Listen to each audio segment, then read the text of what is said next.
Okay, so welcome to this I guess it's the second day, or is it the third day? The second day of the week of Tang poetry, also known as the third day of me waking up early in the morning to read some words by dead people.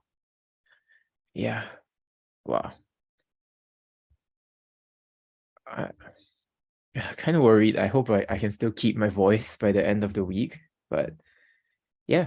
Uh, But every day there ends up being one or two good poems, which makes the whole effort worth it. So I hope we have something good. Well, I'm sure we'll have something good today as well, even if they're not exactly like the most famous poets. So yeah, why don't we start with this person, Xu Huan, inscribed in the inn at Tong Gate on an autumn trip to the capital. 秋日复却其潼关一楼。Alright, so 红叶晚萧萧，长亭酒一瓢。残云归太华，疏雨过中条。树色随山回，河声入海遥。碧香明日到，犹自梦渔桥。Red leaves are fluttering down the twilight, past this arbor where I take my wine. Cloud rifts are blowing toward Great Flower Mountain, and a shower is crossing the middle ridge. I can see trees coloring a distant wall, and I can hear the river seeking the sea. As I arrive at the imperial city tomorrow, but I dream of woodsmen and fishermen.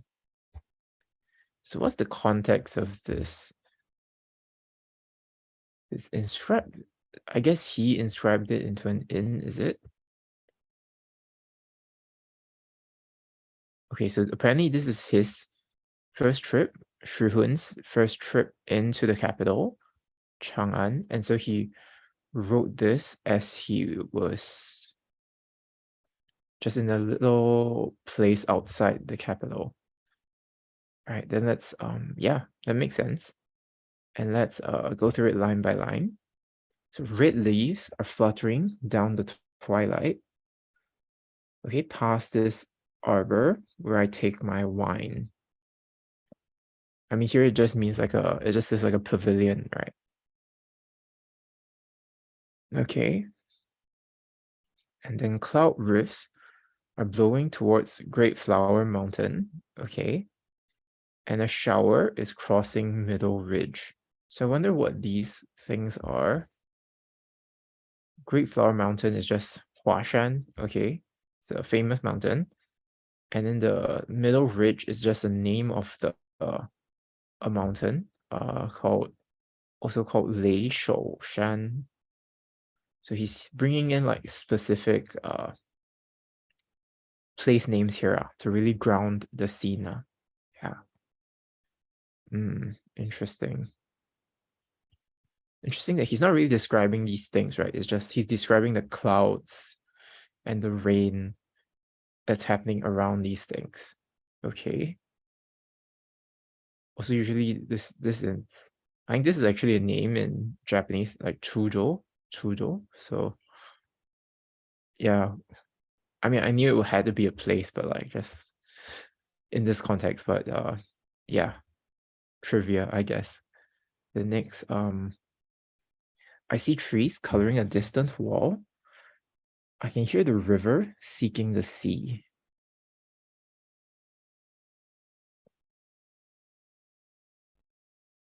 As I, the imperial city tomorrow. Ah, okay. So I think it is missing a word here. As I arrive at the imperial city tomorrow, but I dream of woodsmen and fishermen. Wow, isn't this last line very interesting? It's like, I mean, back in the day, I mean, even now, right? Like the capital is generally considered like the center of life, of like politics, obviously, and like usually culture, right? And business. But even though and this is his first time going to the capital, so it's like a big deal, right? But he's like, that's not what he's dreaming about. It's like as he arrives, he's so near to the imperial city, like you will expect him to just be full of anticipation, but instead he's dreaming of, almost ordinary life, like woodsman, fisherman. Wow, that's very interesting.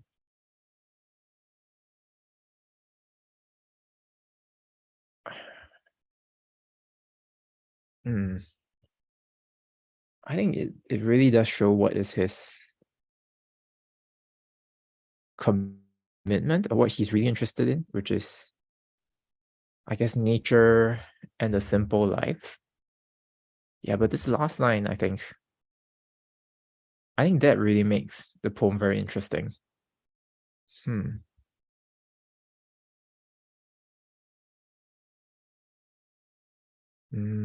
Okay, let's look at some famous critics.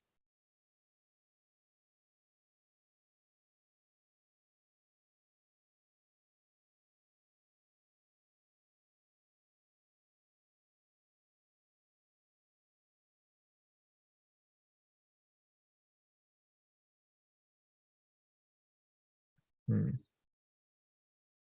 Oh, there's an interesting one. So when he's talking about the clouds being broken up, right? Or the rifts. I guess this might be because it's a way of saying how tall the mountain is, so that it's like breaking the clouds. And the shu, this sparse or thin rain. Maybe it's like the mountain. This other mountain is like middle ridge is like cutting through the rain clouds as well. When either way, he's talking about like things high up in the sky, right? So it does conjure the sense of height, without explicitly saying, "Oh, Great Flower Mountain is very tall." So he's talking about the thing without really talking about the thing. I think that's pretty smart. That's really well done. Huh. Okay, so apparently Haihua and Zhongtiao, Great Flower Mountain and Middle Ridge are both very famous.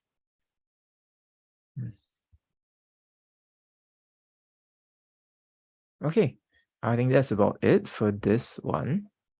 So why don't we move on to the next poem then, by him again, Xu Huan, 早秋, early autumn. 摇曳泛青色，西风生翠萝。残萤栖日露，早雁伏银河。高树小环密，远山晴更多。淮南一夜下，自觉老烟波。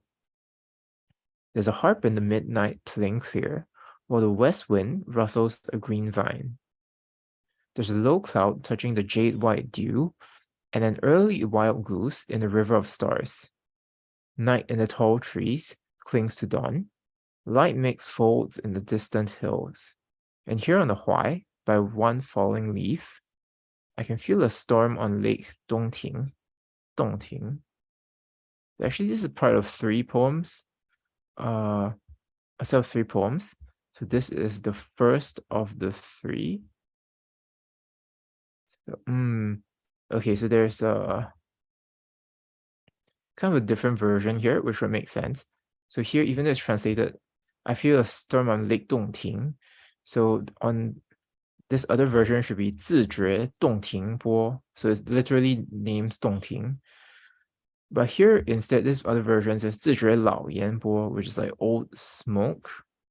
I'm not really sure what reference that is, but at least the English version is using this edition, 自觉洞庭波.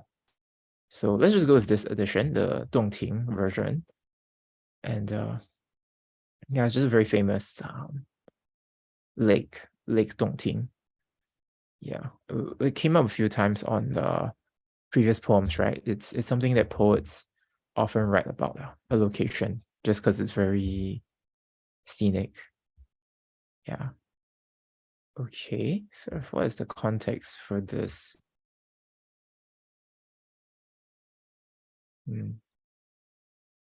Okay, apparently he isn't doing too well. Apparently he's facing a career setback when he wrote this. I guess that makes sense. That's why it's like a early autumn, right? Like autumn is like decline, so it's like he's kind of being forced into early retirement. That's the kind of vibe. So he's saying, there's a harp in the midnight playing clear, while the west wind rustles a green vine. There's a low cloud touching the jade white dew, and an early wild goose in the river of stars. So river of stars is the Milky Way. I mean, here, the early wild goose, I guess the goose is the symbol of spring, right? Like when they fly by, of autumn. So it makes sense that there's the early wild goose, so it's the early autumn. I'm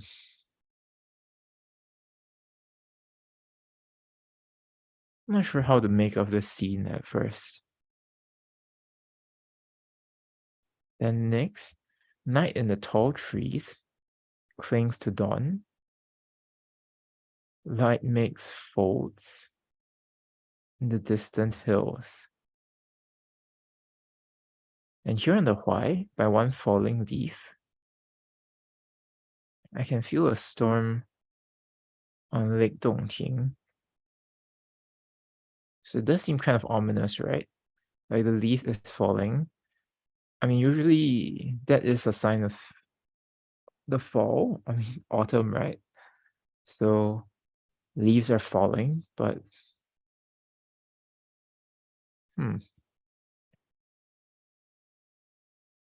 okay, but this other version, it would say like, I can sense a wave on Lake Dongting. The bo is literally a wave.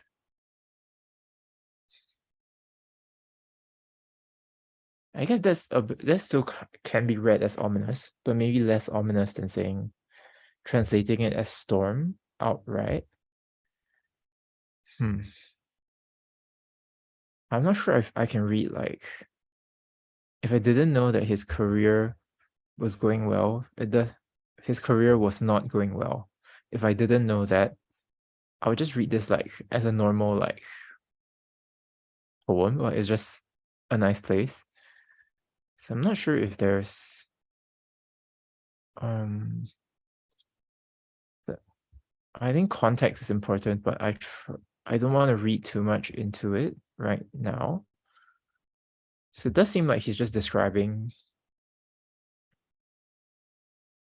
the scene. I think it's interesting that he starts with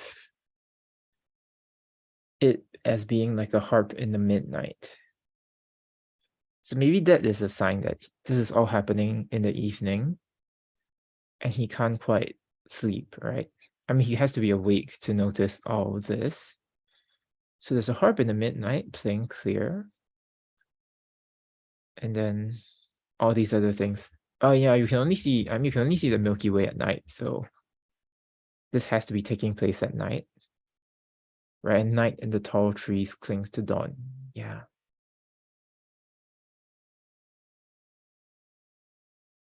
So I guess I would read this just as like a sleepless night, and it's almost like when you can feel like something's about to happen. It's like a sense of anticipation, even. Yeah. But I think I can only read this as a sense of, as just like a capturing a moment, as opposed to like a psychological, revealing his psychology as some of the other poems are.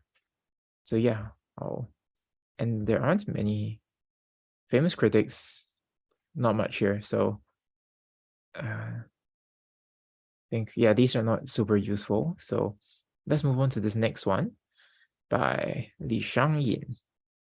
A cicada. A cicada. I don't know what's. I guess Americans and British people say it differently, but what should I say? I guess I'll just say cicada. Oh, there are some messages here. Sorry, I just saw. Someone asked, is this just on the internet? Am I using any applications? So yeah, this is just on the internet. If you just go to this wengu.tartarie.com, and then you should be able to see all the poems here. So yeah, there's a lot of stuff just under Tang Shi, and you say it's very cool and you love this poems form. Yes, thanks. So this is the 5-character regular verse or regulated verse. So it's very strict form where there's like 8 lines of 5 characters. So yeah, that's why it's very popular. So you see there's a whole, I guess a whole 70 poems in this form out of the 300. So yeah, so if you like it, you'll be reading it for a while. Or I'll be reading it for a while. Yeah. Chan. Why don't I start with the Chinese first? All right. So, and also please feel free to just type in any comments you have. It's nice to know that other people are here. All right. 本以高难保，徒劳恨费生。武功疏日断，一术必无情。我患梗犹烦，故人无以平。凡君最相近，我亦只家亲。Pure of heart and therefore hungry, all night long you have sung in vain. Oh, this final indrawn breath among the green indifferent trees. Yes, I have gone like a piece of driftwood. I have let my garden fill with weeds. I bless you for your true advice to live as pure a life as yours.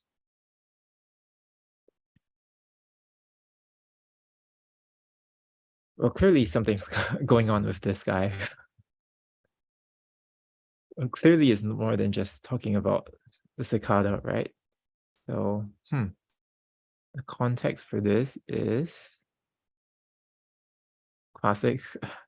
The poet is not doing well in his career. Where have I seen that before? Like, oh wow, this is a famous poem. A lot of critics. And I can see why, even just reading through it, I think it's clear there's a lot going on. So let's go through it. But maybe first, just to see that like the cicada is usually a symbol of purity. I think because it's supposed to just they think that it drinks, it lives off of dew, like just eating dew. So it's a symbol of I guess moral purity, and it also lives high up on the tree, so it has this sense of very rarefied, very elevated, you know. So just it's a symbol for like a morally upright person. Okay, so I think this will help it make a bit more sense. Pure of heart and therefore hungry, all night long you have sung in vain. So he's speaking to I believe a real cicada here, but pure of heart and therefore hungry, right? So I think he's clearly already projecting something here. Like, how do you know if the cicada is hungry, right? Next, all night long you have sung in vain. Like, how do you know if a song is in vain, right? I mean, it's just a cicada. So he's clearly talking about himself here. So, oh, this final indrawn breath among the green indifferent trees. Yeah, it literally says that, yeah, the green trees are heartless, emotionless. So it is in the poem itself, the Chinese poem. And yeah, I think he's clearly going through something. He's clearly well, he probably thinks he is the cicada, right? So he's hungry. He has sung in vain, which means he's not being recognized for his talents. And he's close to giving up, I guess, because this final broken indrawn breath. And he's close to giving up because people do not recognize his talents or his efforts. That's why the trees are indifferent. Next. I mean, here, I guess here explicitly he says it already. So yes, I have gone like a piece of driftwood. I have let my garden fill with weeds. So I think he's sort of given up. He's like a piece of driftwood. He's lacking direction, right? And then he stopped caring about his garden. Okay. It's sort of letting things go out of order. And then lastly, he says, I bless you for your true advice to live as pure a life as yours. So he's saying, this is like a conversation. This is addressed to the cicada, right? He says, wow, you are able to live without being recognized. And I can't do it. So teach me how to be like you, sensei. That's kind of the idea here.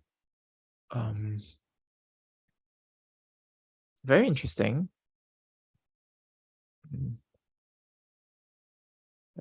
Okay, there's a slightly different. Oh, more comments. Maybe the cicada is pure, which I agree. You say this is very beautiful and very good interpretation. So, yeah, thanks. I think, well, this is really, yeah, it's a really beautiful poem, right? It's just, wow. I feel like there's not any part that is sort of a waste here. It's just every part. I like the poems where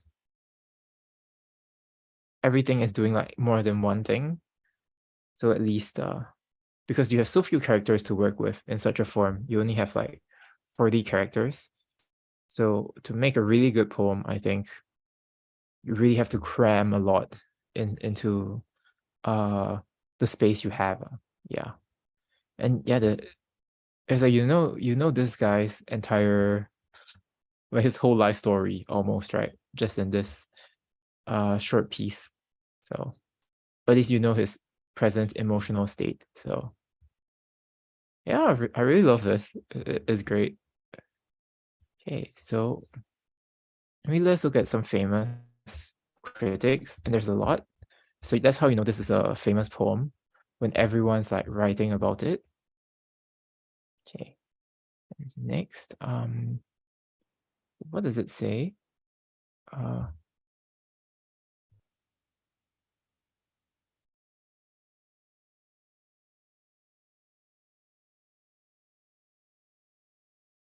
Well, this is, yeah. So this is what I was saying as well. So it's using the cicada to talk about himself, and then talking about how the cicada is very pure. And next is about his own problems, like having to wander.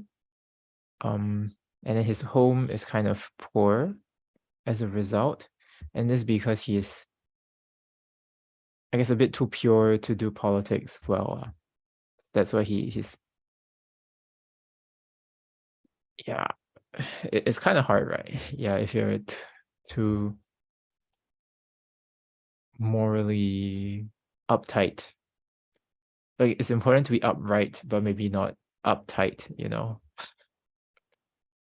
Yeah, it's a very common problem expressed in these poems. Yeah. And next, let's go through some more.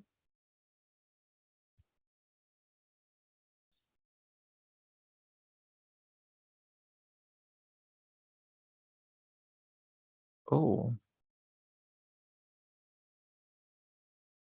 this lines 3 and 4 shows how the cicada sound is like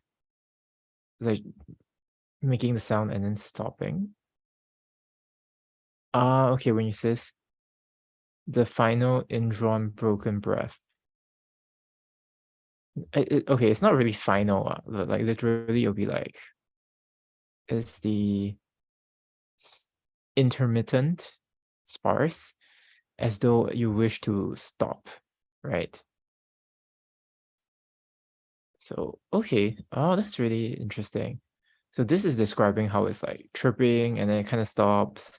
It's like, oh, is this the, like, are you done? And it starts again. Oh, that's really good. That's a really good way to describe it. Wow.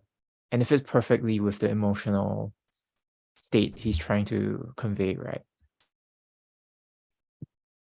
Wow.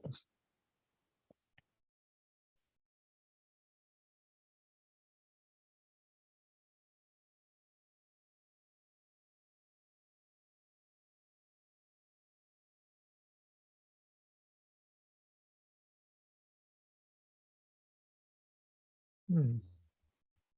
Okay, most of this are things kind of repeating the same points. Let's see. Yeah, just trying to see if there's any more interesting analysis here. Mm, well, I think that's about it actually. But yeah, that was a really good point about um the intermittent sound of the cicada. So yeah, that was great. Okay, then let's go on to the next one then. 风雨 wind and rain, 凄凉宝剑篇 is 鸡薄日穷年，黄叶仍风雨，青楼自管弦。新知遭薄俗，旧号隔良人。新断新风酒，消愁斗几千。I ponder on the poem of The Precious Dagger. My road has wound through many years. Now yellow leaves are shaken with a gale, yet piping and fiddling keep the blue houses merry. On the surface, I seem to be glad of new people, but doomed to leave old friends behind me. I cry out from my heart for Singfeng wine to melt away my thousand woes. Okay, well, what's the context? And also, what is the precious dagger, right? Hmm.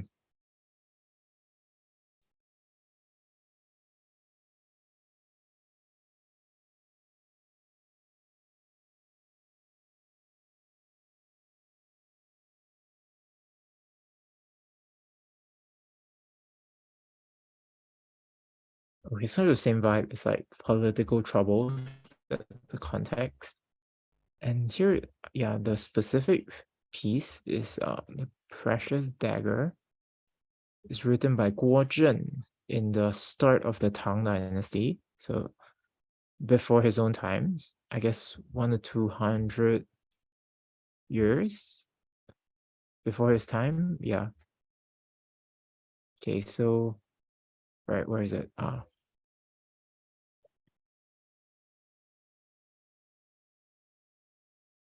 Apparently the poem it was is written by this guy, right? Guo Zhen. And then Guo Zhen, so here actually the Empress Dowager Wu Zetian wanted to talk to him and like asked him for a piece of writing from him just to see if he's good, right? He's talented. And so then Guo wrote this uh precious dagger, the precious dagger. And because of this, right, the Empress Dowager saw that he's very talented, and so he became she sort of like gave him like official responsibilities. So yeah, happy ending. Let's see if I can translate this. So part of it, so inside it says,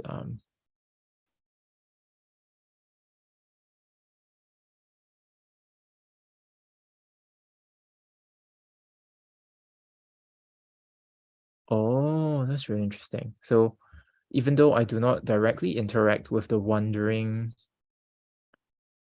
heroes, but once I was near to men of this sort, uh, how would we ever speak of giving up when we're midway through the path and drifting desolate beside the old mountains, even if repeatedly I am buried and not properly employed, still I can nightly reach the heavens with my chi, with my spirit, I guess. So wow, okay. Wow, that's really good. Well, you can see why, right? It's like it's talking about even if you're not recognized, even if you're not your talents are not employed in the right way by the people in power, you are still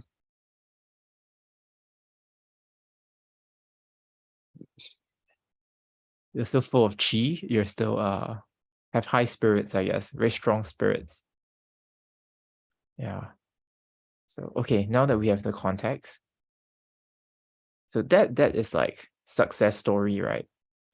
And now this guy, where things are not really working out for him, and then he's reading that, and the first thing is like qi liang, is like this precious dagger poem. He's like, oh, it's like freezing, dude. It's like qi liang is like pathetic, like sad, kind of cold.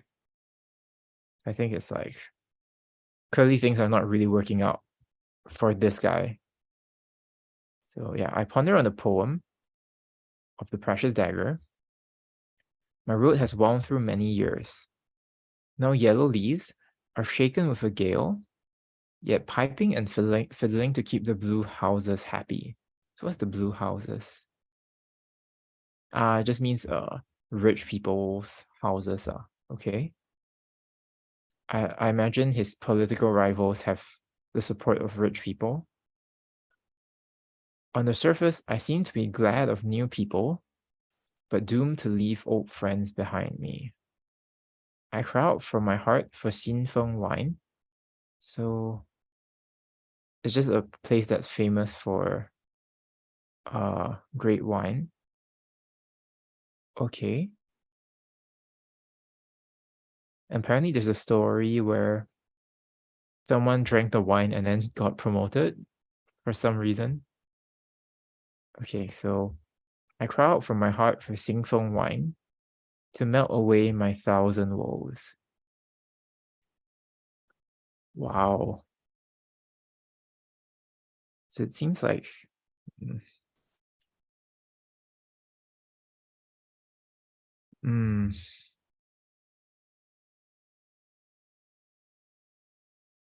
yeah. Huh. My route has wound through many years.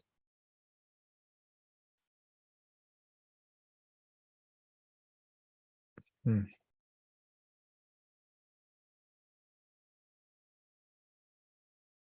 Yeah, I guess it's just we have this huge success story. And when he thinks about it, he's like, my fate is completely opposite. Um, yeah. And things are just not optimistic. Yeah. Yeah. So he is like the leaves shaken by the wind and the rain. Even as his rivals are doing well, they sort of like, yeah, they are full of music, right? The rich people, his rivals, I guess. Yeah, I think that's the idea. And he's trying to capture this in his own poem because I guess this other one, like this is not like he let me put it another way. Like the previous poem is like, I'm neglected, but I will be happy regardless. And because of that, he did get what he want. But this Li Shangyin can't do that. But he at least is able to write his own poem expressing how he feels. So yeah. I guess now we are reading it. So maybe someone will quote this poem and add on to it, right? About their own career misfortunes. Yeah, isn't poetry so interesting? It's really like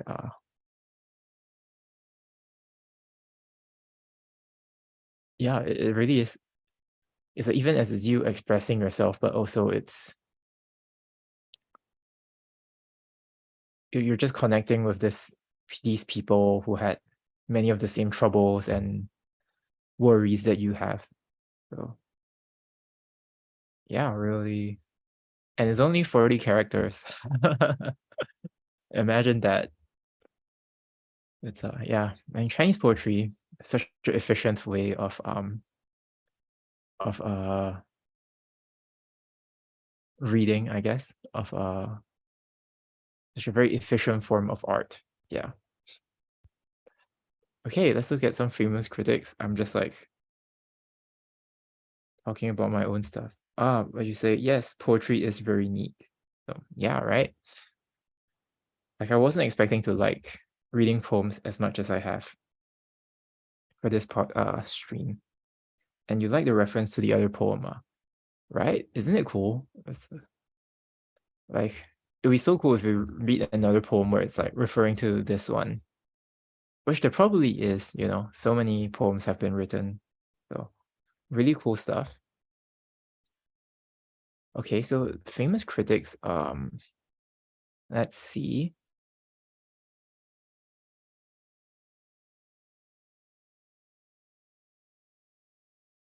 Hmm.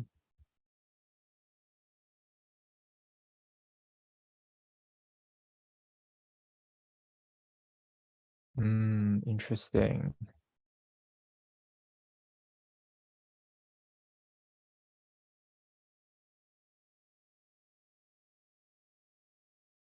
Here's an interesting observation where he says like the because here the 字, right, is itself. So this is the line which says the blue houses are themselves are piping and fiddling. But this literary critic says, yeah, even though it's kind of like self-contained, self-sufficient, but the same way, the wind and the rain is also self-sufficient. So not sure what's the point of that, but I guess it's like maybe it's like they're separate worlds, but also self-sufficient. Mm.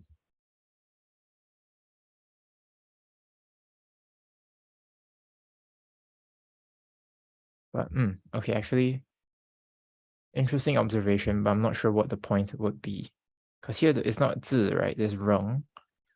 It's 字 for the blue houses, like it's itself fiddling, piping and fiddling. But here the yellow leaves they remain, I guess, blown by wind and rain. So I'm not even sure if his observation is right. And I'm not sure what the point of it is, but feels like it's reading a bit too much, actually. Yeah. So, okay, I guess then nothing useful here. And let's move on to the next one then. Man, this guy's poems, like, why is he always so sad? It's like, oh, my career's not going well. And it's like, I'm like a leaf in the wind and the rain. And this one is like, I'm like falling petals. Like, man, I wonder what are his other ones. Thoughts in the cold and North among green vines. Oh, this guy's a sad boy, if there is one. Okay, so all right, falling petals, 落花，高阁客尽去，小园花乱飞。参参连始末，迢递送斜晖。长断为人扫，眼穿仍日归。芳心向春尽，所得是沾衣。Gone is the guest from the chamber of rank, and petals confused in my little garden, zigzagging down my crooked path, escort like dancers the setting sun. Oh, how can I bear to sweep them away? To a sad-eyed watcher, they never return. Heart's fragrance is spent with the ending of spring, and nothing left but a tear-stained robe. So what? Okay, what's the context? There's this guest from the chamber of rank, right? Uh,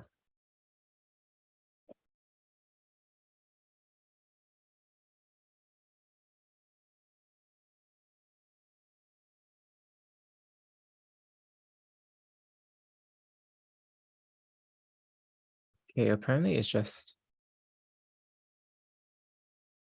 I guess it's his political rivals, is it?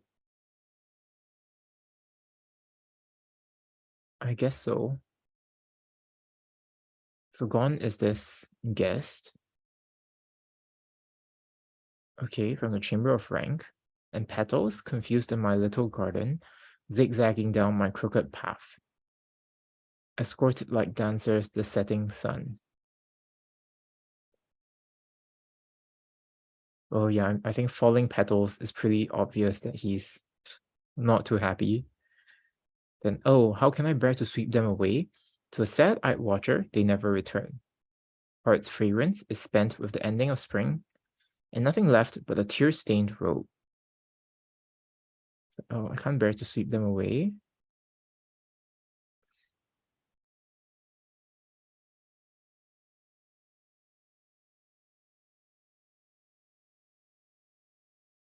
I think this is pretty obvious though. Like, he's just sad, right? I'm not sure. But it seems like people like it. This seems kind of basic to me, but or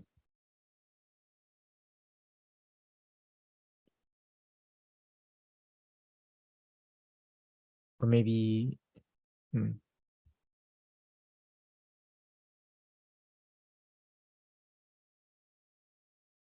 I don't quite get it.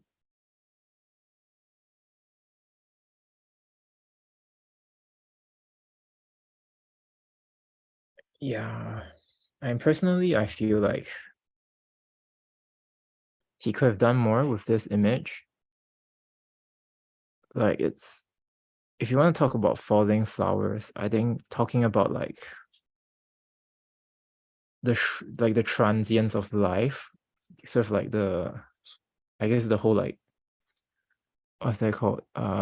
Hanami. Is like watching the sakura and watching the cherry blossoms in Japan is meant to be like transients, right? Like the transience of life. Because it only blooms very briefly. I think I feel like that would be a better theme. Whereas for this, it's kind of, I don't know, it just feels like, yeah, obviously it seems kind of obvious way to take on this. Like falling petals, I am sad. Because I mean, yeah, it is like, things are transient, but I guess he is kind of saying that, like, things live very briefly. He doesn't really offer a way to cope with it, I feel. Maybe I just read this is like the third poem of him kind of just being sad. So it feels like, do you have any other emotions? Somehow I'm not very impressed with this. Yeah. Yeah. Interesting. Okay, in your comments, sad but kind of beautiful. He loves the petals, but they leave with spring. Yeah, mono no aware, right? How do you translate that? The tragedy of things, right? The sadness of things, right? Japanese. Then transience of life, sad in a way. Yeah, I definitely can see. Okay, maybe let me just look a bit more at the Chinese. I think might be more moving than the English one. Okay,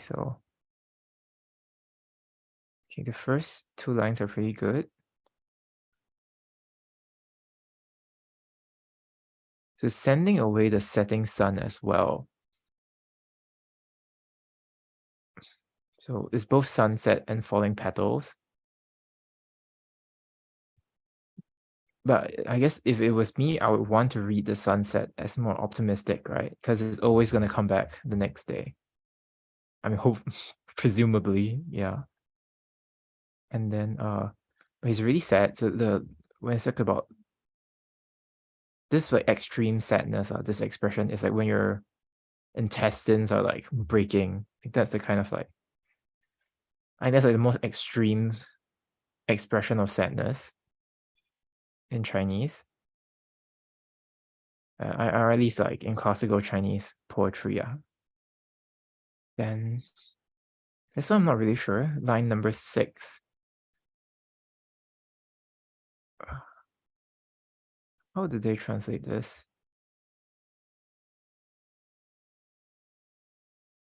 Okay. It's like it wants to return.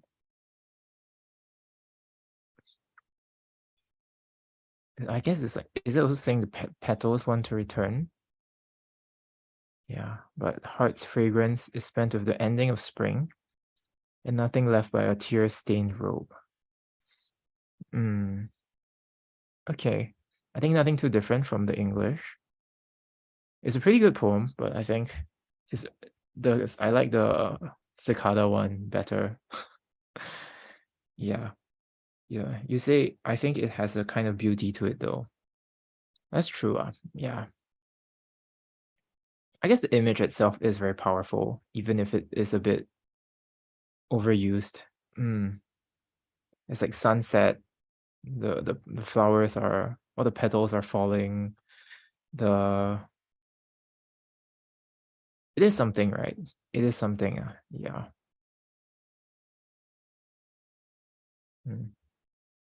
Okay. And maybe let's go on to the next one. I think we did the famous critics, right? Oh, let's see. Oh yeah, but we didn't get anything useful. At least I didn't find anything super useful here. So yeah, why don't we move on to the next one? Li Shangyin, Thoughts in the Cold. Liang Si. Let me guess, it's gonna be a sad poem. It's like, wow, what are the odds of that? Right. 客去波平见禅修路满枝，咏怀当此节。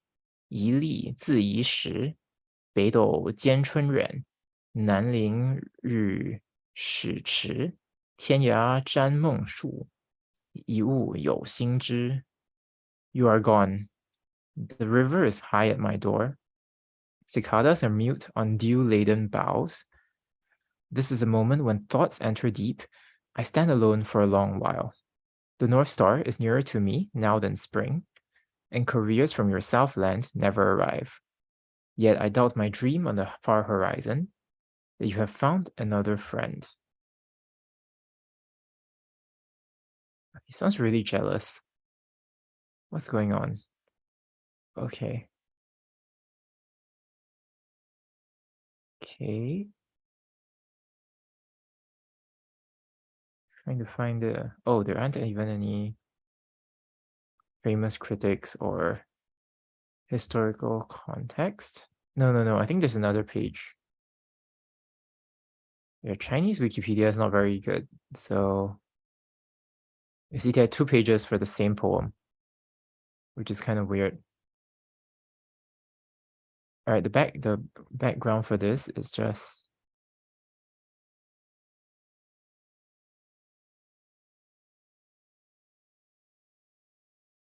Yeah, okay.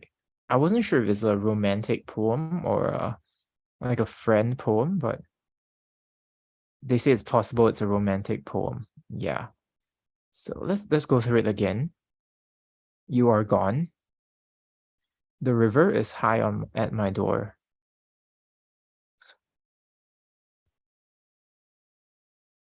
This guy's so dramatic, eh? Okay, then cicadas are mute on dew-laden boughs. And remember again, cicadas is a symbol of purity, moral purity. Then this is a moment when thoughts enter deep. I stand alone for a long while. Oh, but this is a really good moment he's capturing though. It's like, I guess it's high tide, sort of alone. It's almost like complete silence, right? And yeah, and this one is a moment when thoughts enter deep. Okay. I stand alone for a long while. The North Star is nearer to me now than spring, and couriers from your southland never arrive. I guess it means I guess this is a time has changed. I mean time has passed, but he's not getting any letters from his friend or his loved one now. Yet I doubt my dream on the far horizon that you have found another friend. So the translation of friend here is a new someone that you know. So it could be romantic as well.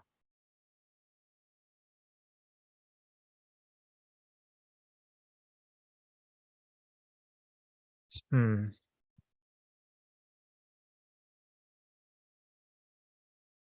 Wow. Hmm.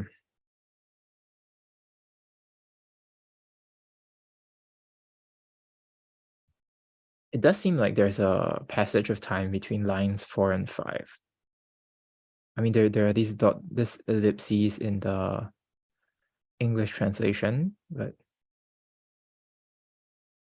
I mean, it does say like it stands alone for a long while, right? And then suddenly, like the North Star is nearer to me now than spring. Or it doesn't make sense to be complaining about not receiving the letters if it was right after the person has left. But it could also be that when he says you are gone, it's not that you have just left. It is like it's already been a while since the person has left. Yeah. Interesting. The North Star is usually a symbol for moral purity as well, by the way. So um right. But here it's usually yeah, it's a morally pure. Here it says ruler. It doesn't have to be, right? Just a morally pure person. Yeah. So and then we have the image of the cicada as well. So this makes me want to read it more as like a friend thing than a romantic thing. Or it could even be like, oh, the emperor.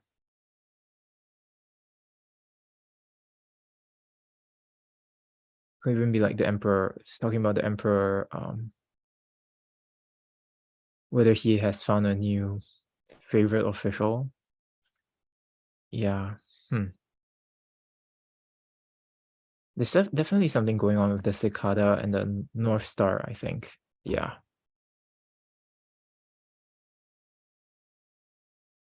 Okay, looking at your comments, if there's anything. Okay. Uh,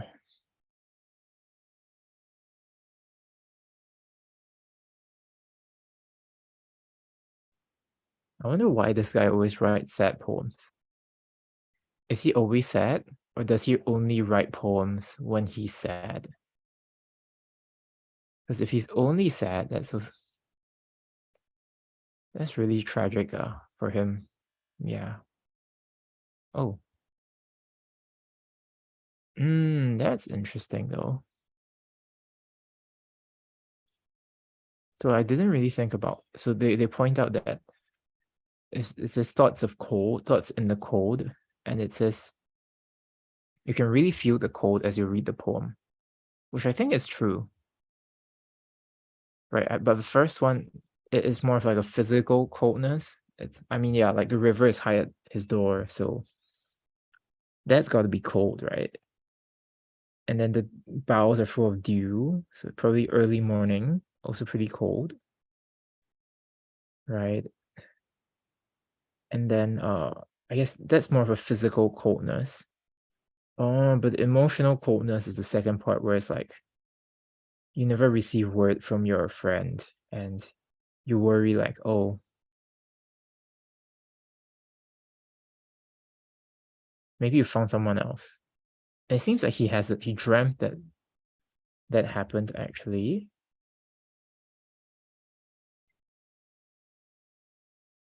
Like it's just wow. That's really interesting. So it can be thoughts in the cold, or 凉思, or it can just be like cold thoughts, right? Liang, I think it's like suzushi, right? For Japanese. So it's just cold or cool. I mean, I'm sure you know what it is. It's the same kanji lah. Yeah. So okay. Interesting. I didn't really think about the coldness until it was pointed out. So that's interesting. Here's another way to look at it. The first 2 lines are about the cold, and then the next 6 lines are about the thoughts. So cold thoughts, right? But I do think there's also the emotional coldness that is implied here lah. Yeah. So I don't think it's so neatly split into 2 and 6.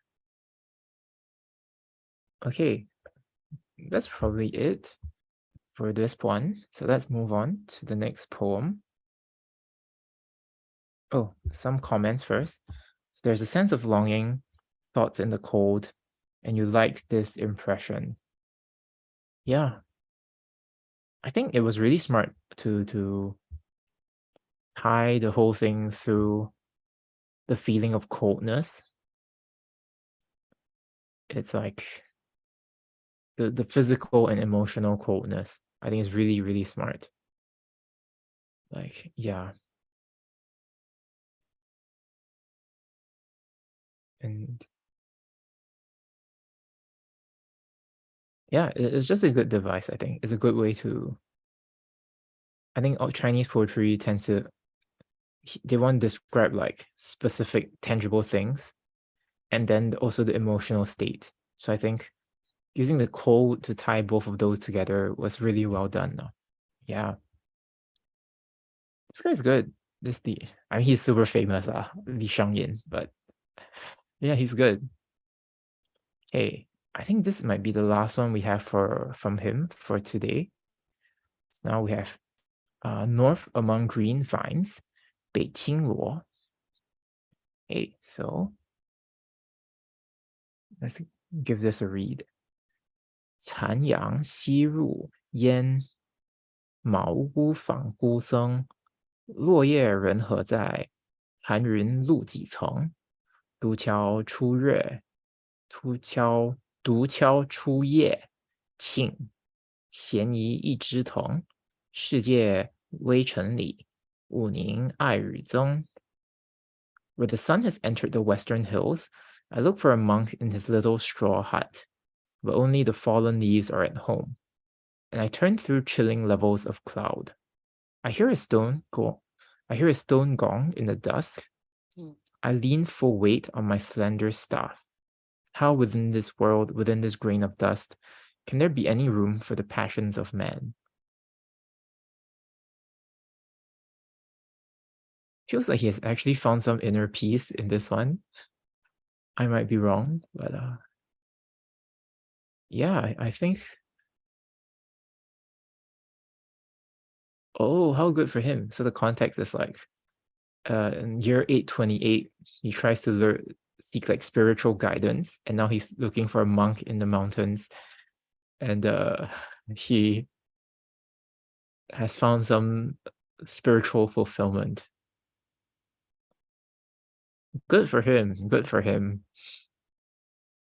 Right? It's like you see him being sad for the last 3 poems, and now he's like zen. Good for him. Okay, let's see. When the sun has entered the western hills, I look for a monk in his little straw hut. But only the fallen leaves are at home, and I turn through chilling levels of cloud. So this is very interesting because this happens in quite a few poems already, where it's like, I'm going to find like a Taoist or Buddhist, like a priest or a monk, but you never find him. But it's in the process of searching for him that like you don't find a person, but you find like some peace. And yeah, so this I think this is the third time I've seen it among these poems. Yeah, so very interesting. I'm not sure why this keeps happening. But yeah, so only the fallen leaves are at home, and I turn through chilling levels of cloud.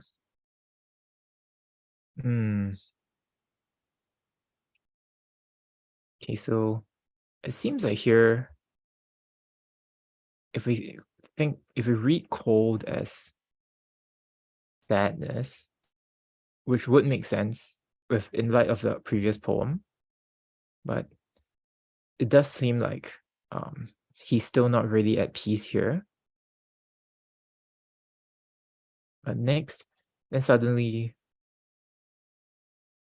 and here it's all like feels very silent, right? Or you're not using the sense of hearing. It's like the sun, so it's like vision, and then that you've a sense of touch because it's cold, and then out of nowhere, like there's a stone gong. So it's this huge sound, like just intruding into the scene, right? I would think this is actually a transition point. Yeah. If we read chilling as like he's being sad, right? And suddenly you hear the gong, it's almost like he's like suddenly enlightened, right? And he's like, he suddenly is like, oh, I lean full weight on my slender staff. How within this world, within this grain of dust, can there be any room for the passions of man? It's like, wow. Suddenly like so wise and so I would read this actually as a transitional point, especially since it's the midpoint of the poem, right? It's like we have the first four lines, and then when the second half goes on, when the second half starts, you just have this like huge sound. Like a stone gong is gonna be, yeah, I'm sure you could hear it through the mountain. It's a huge sound. Yeah.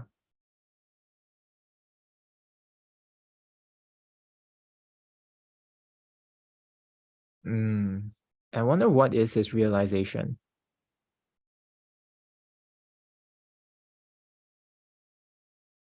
And why this specific detail, right? He leans full weight on his slender staff. But this does imply like a shift of his weight. Maybe it reflects an emotional shift as well. And then that's when he has this realization. So how within this world, within this grain of dust, can there be any room for the passions of men? So the world is very small, or even like the world is transient, right? The world doesn't last.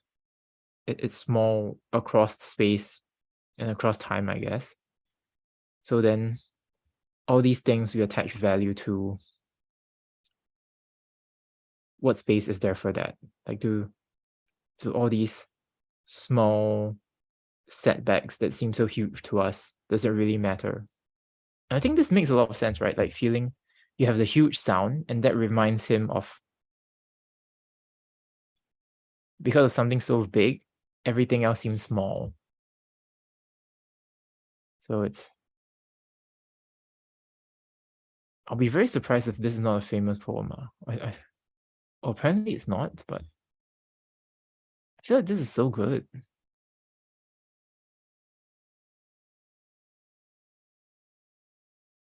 Wow, that's really great. At least I like this a lot. Yeah. Hmm. Let's see if you have any thoughts. Okay, so you say you studied a little Japanese and a little Chinese, and you're an American. Okay, interesting. Well, but this, I think this is very Zen. Yeah, this is a very Zen scene. Yeah, I feel like I got enlightened reading this. A little more enlightened, I guess. Yeah. But really great poem, really great poem. And also nice to have you here. I've been reading alone for a while, so it's nice to have other people's thoughts on this. Yeah. So yeah, great. I really like this poem. Let's look at the famous critics. Nothing that good here. But yeah. Maybe I'm reading too much, but I honestly do think the gong signals a transition in the two halves of this poem. Yeah. And especially, it's just after reading all these other sad poems by him, you're like, something has changed, right? It's not like he's like, oh, I went to visit, but no one is there. I'm always disappointed. Like he doesn't say that. He's like, hey man, it's you know, let's not attach too much value to these small things. It's like character development for this guy. Yeah, so yeah, that's the reading I'm going with. All right, so then let's move on to the next one, the third last poem for today. So by Wen Tingrun. To a friend bound east, 送人东游。荒树落黄叶，浩然理故关。高峰汉阳渡，初日影阳门山。江上几人在？天涯孤酌还。何当重相见？樽酒未离言。The old fort brims with yellow leaves. You insist upon forsaking this place where you have lived. A high wind blows at Hanyang Ferry, and sunrise lights the summit of Yingmen. Will be left for me along the upper Yangtze. After your solitary skiff has entered the end of the sky. I ask you over and over when we shall meet again, while we soften with wine cups this ache of farewell. So it seems like, just checking if there's anything we need to know, but it seems like his friends just, oh.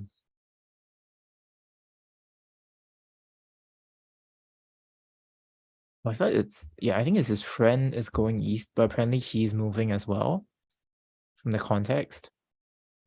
But let's see if this is relevant to the poem. Yeah. But yeah, here very clearly it's like sending off someone who's heading east. Yeah. The old fort brims with yellow leaves. You insist upon forsaking this place where you have lived. Well, that sounds very bitter, isn't it? I think it's more like, maybe not insist upon, but more like leaving in a very grand or very spirited way. Yeah. So then a high wind blows at Hanyang Ferry, and sunrise lights the summit of Yingmen.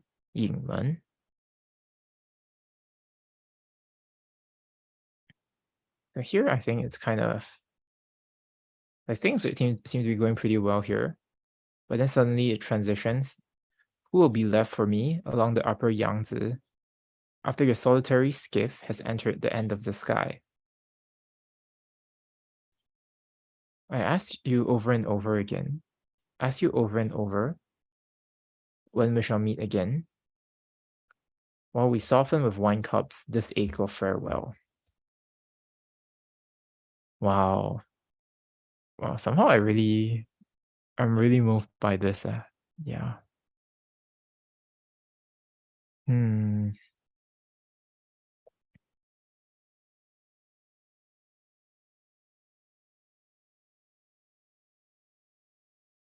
Yeah. So, wow, that's really good.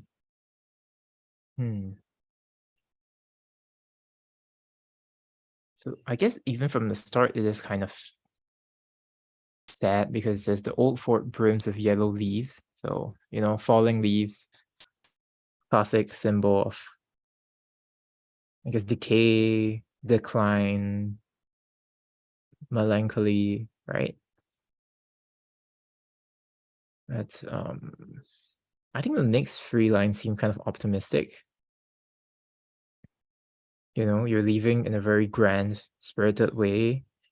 You know, there's wind, but it seems but it's like it feels kind of warm because like a sunrise. It seems kind of optimistic. But then it sort of goes back into like being sad again. Like there'll be few people left after you. Your solitary skiff has entered the end of the sky. And I ask you over and over when we shall meet again, while we soften with wine cups this ache of farewell. Wow. I mean, you can tell he really loved his friend, right? Like, wow. Very beautiful. Okay, let's see if there's any more. Any famous critics here? And I'll see if you have any comments as well.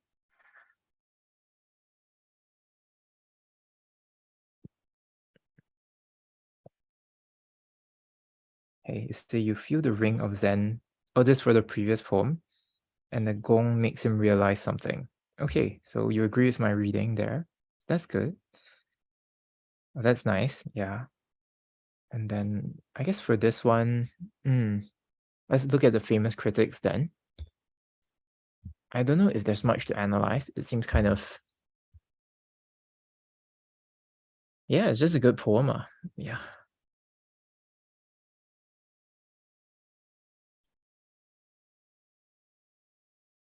Yeah, I think nothing useful here.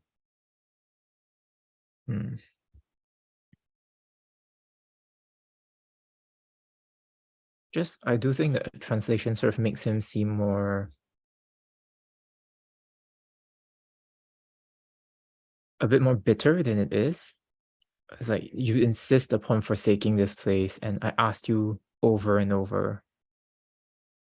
I think it's more like, just like, oh, you're leaving, and or just when will we meet again? Which I think is a very common thing, right? I don't think he asks over and over, but he does ask, or he wonders when they will meet again. And as they're drinking, because you know they didn't have phones or email back then, right? So it's not easy. They can't take a plane or a bus. It's really hard for them to. You never know when you're gonna see someone again. Yeah, when you separate. So I think this captures the emotion very well. So yeah, like there's the anticipation of, I guess, a new place, but also just the sadness of leaving your old friends. So yeah. Okay, then maybe this next poem by, oh, here's a first some final comments here. You like the emotions in all these poems? Yeah, I think so. Me too. And you say maybe the person is heading east to take the civil service exam. That's also possible. I'm not really sure of the location here, but it is possible. Yeah, and also there's just a lot of moving because when you become an official, they'll send you to random places, right? So they're like, either you're in the capital, you're doing like some HQ stuff, like headquarters, like central bureaucracy stuff, or they'll send you to be a governor. And the governor, you're not allowed to govern where you come from because they're worried that because your family is there, right? Your friends are there. So they're worried that you'll be biased. So they always send you to like a place that you are not from. So there is a lot of traveling involved in being an official. So it's very possible that his friend, his friend could be going to take the exam, or maybe his friend is successful, then his friend is like being sent somewhere to govern a place. Yeah, so very possible. Yeah. Okay, so the next one by Ma Dai. An autumn cottage at 坝上秋之.罢人风雨定，晚见雁行平。落叶他乡树，寒灯独夜人。空人白露滴，孤壁野僧林。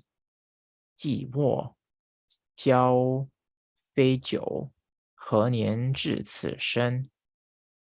After the shower at Ba Shang, I see an evening line of wild geese, the limp hanging leaves of a foreign tree, a lantern's cold gleam lonely in the night.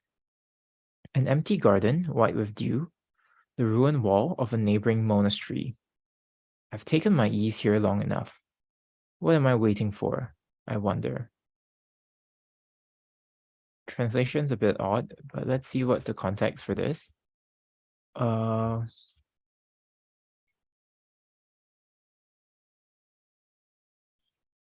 Okay, it's just where he's living.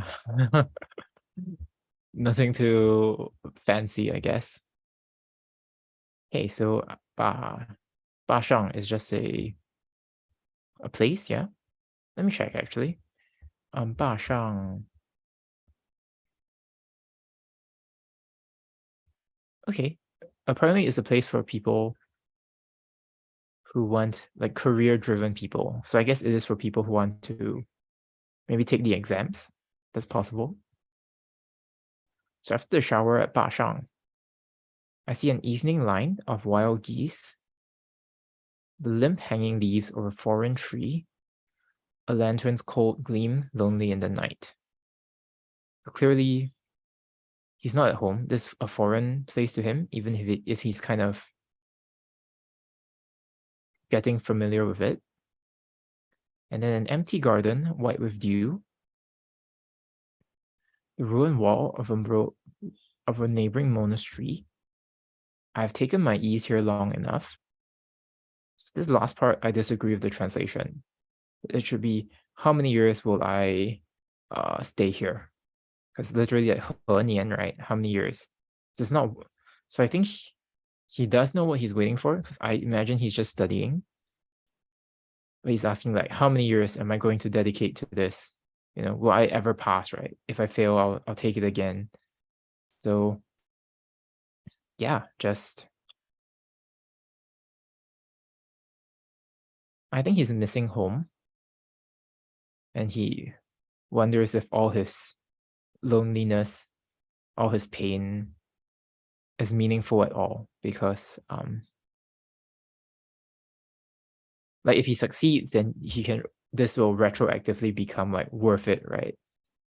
But if it fails, if he doesn't get what he's trying to get, I guess career-wise, then it just seems like a big mistake. So, and he's like, it doesn't seem like he has a choice. He just has to keep trying. So how many years will he have to devote his body, or how many years will he live here? I think.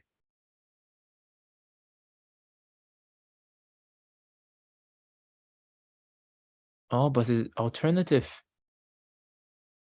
No wonder he translated it like that here. So here it could be 和门. So it could be, which door do I devote my body? I think it could mean like, for what end? So it could mean, what am I waiting for? I wonder. That makes sense. That makes more sense than the translation. It could be 门 here, right? Door.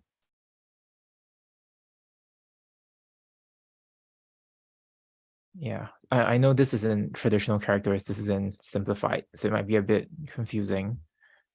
Hopefully it's not too bad. Yeah, so interesting.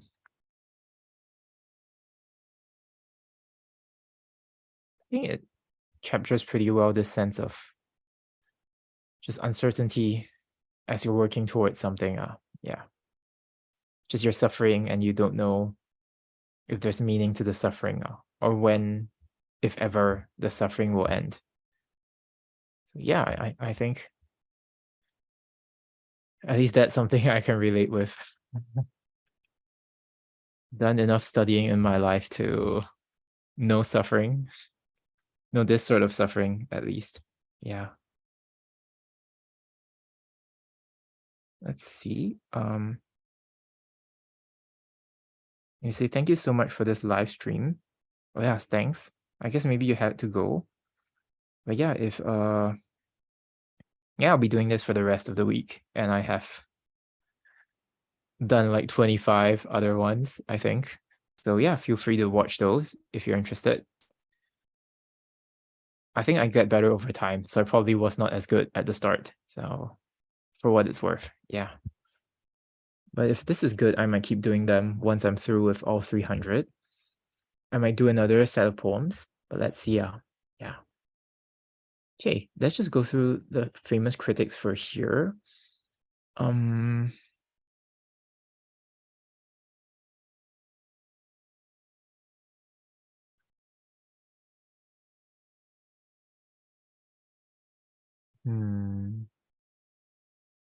don't think there's much that's very useful.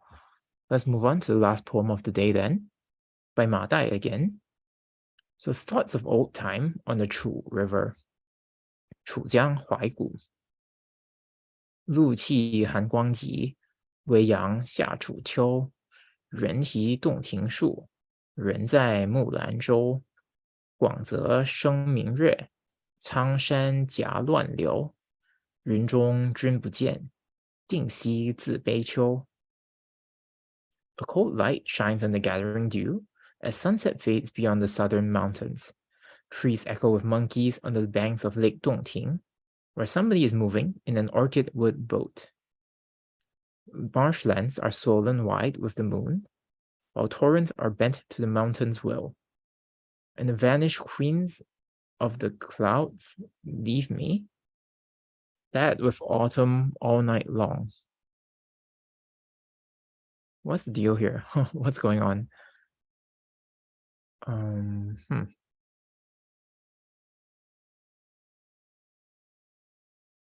Hey, so apparently he got demoted. I'm just laughing because like every guy and every poet in this collection like got demoted or something.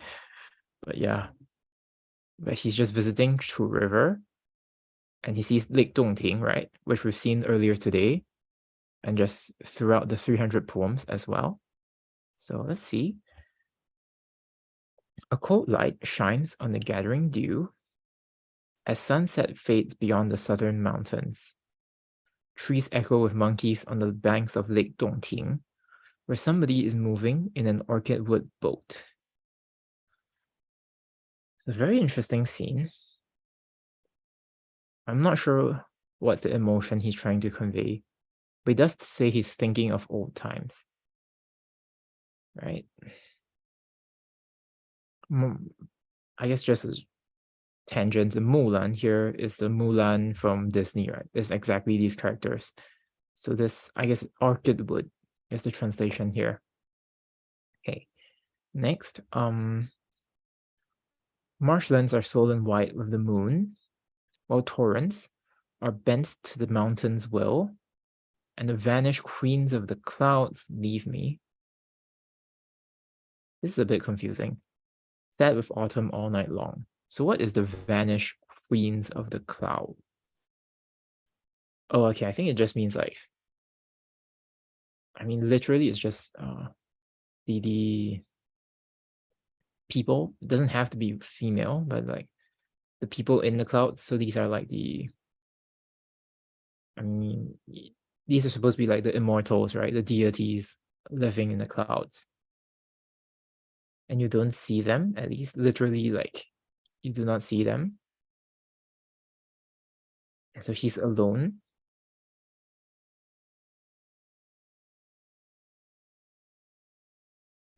And yeah, emphasis on the alone here. So it's just oneself, right? So he's just alone, sad about the autumn all night long. So it does seem like he's going through something, right? The last two lines emphasizes loneliness. I guess maybe in the midst of really beautiful scenery. Well, there is somebody. Somebody's in the orchid wood boat, but it's not nearby. And monkeys are also far away as well. So, So I guess it's almost like he feels alone, even though there are other things around him. I just don't understand how this connects to thoughts of old time.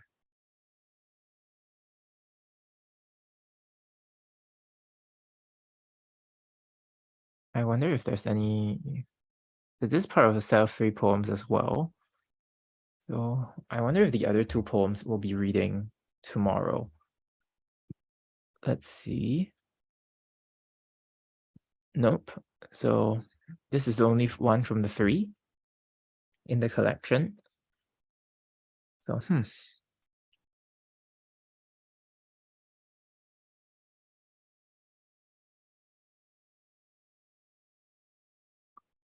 I don't quite understand why he's so sad and why it says thoughts of old time.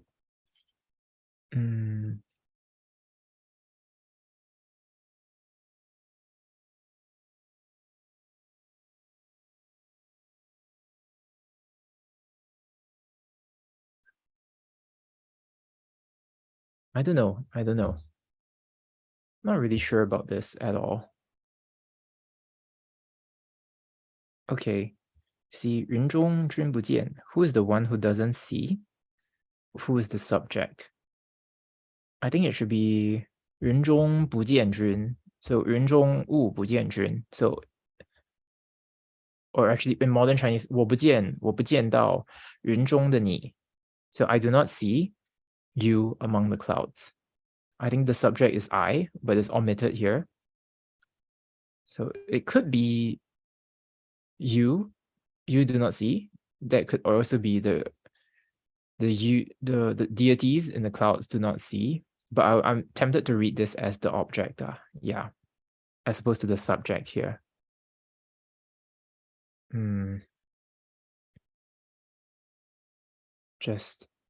But I think, especially for classical Chinese, the word order is so fluid. You really have to guess based on the context. So I would read the subject as I. I that is not written here. So 物 probably, or yeah, 物. Like if we're just analyzing this line, 君 can mean so many things. It can mean you, it can mean ruler. But I think here I do follow the interpretation here, which says 云中君 is just deities in the clouds. Yeah.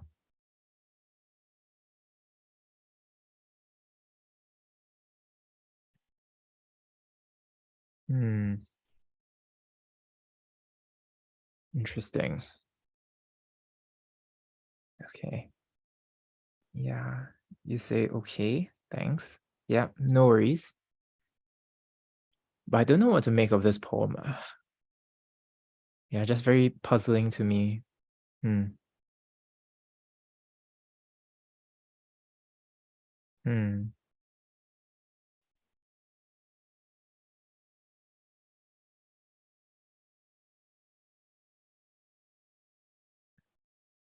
I guess he just feels very alone now. That's all I can come up with. Just, is he the same one whose friend left? Oh, that's someone else. Okay. Yeah, but I guess, that's all I have. He's very lonely at a beautiful place. And maybe he wishes his friends were there. Yeah.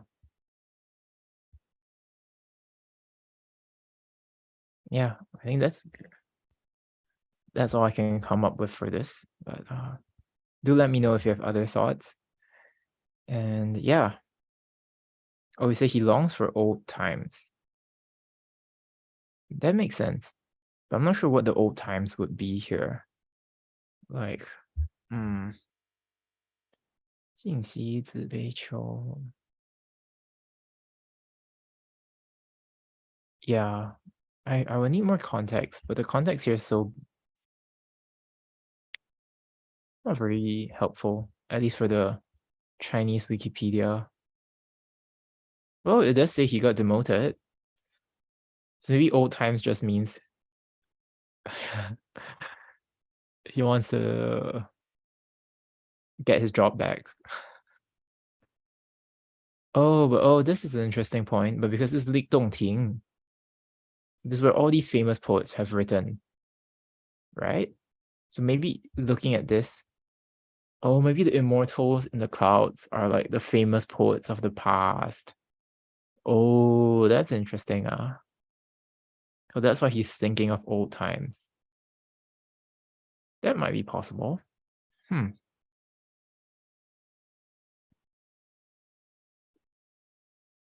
Interesting. Okay, I feel like that's an interpretation I'm pretty happy with. Because here there's also a line which says like 人中君, it's also the name of a poem by a famous poet, 屈原, right? So this is the guy. This guy is the reason why we eat like dumplings, right? Like the 粽子, right? The guy who jumped in the river and like, yeah. So it could very well be a reference to other poets, because this Dongting, again, it's a very famous place for poets to write. In that case, the monkeys, is that like bad poets? He's like, I'm surrounded by bad poets, but where are the good ones? Oof, that's kind of mean. Wow, that's very interesting. I think I like this reading. So, okay. Well, that was helpful. Thanks so much. Then, in that case, I think that's kind of it for me today. Yeah. So I hope this was fun, and I'm still gonna be doing this for like the rest of the week. So yeah, if you're free, please feel free to drop in. It's always nice to see people typing in real time and like reading the poems together. But if not, just yeah, you can always watch it once I'm done. And yeah, if you like it, please comment and like. Feels very sad when like it's just quiet. Yeah. But no pressure, of course. Yeah. So thanks so much for this. And yeah, I guess I'll see you tomorrow. Okay. All right. Bye-bye.